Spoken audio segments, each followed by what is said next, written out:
Daddy, yan po yung unang muhon sa likod. Yung nasa pagitan ng dalawang nakatayong patpat sa likod. Tapos, yan. Aray ang view ng likod. Hanggang doon. Padiretso yan, Daddy, hanggang sa dulo. Hanggang sa may unahan. Aray ang lapad.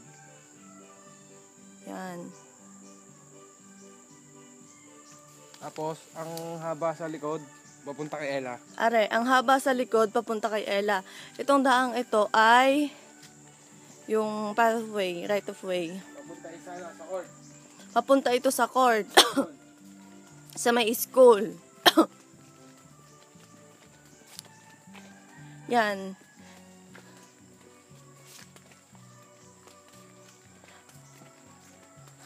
Kuya, bag mo. Ang dulo po ay yung punong malaking yon kung saan nakaupo si Ella. Bunso tayo.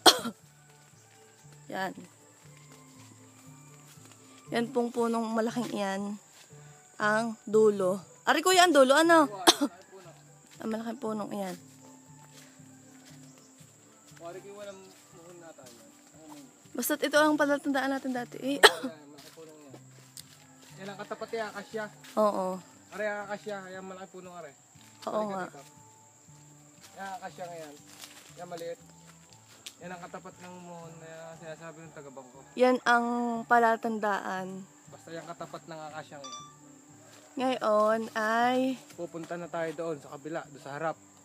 Ay, sabi mo din mahirap mo. para yun naman ang makuhanan namin. Gawa ng mahirap daddy dumaan dito at napakasukal. Dapat ito ay pinapatabasan eh. Doon kami sa may gilid dadaan.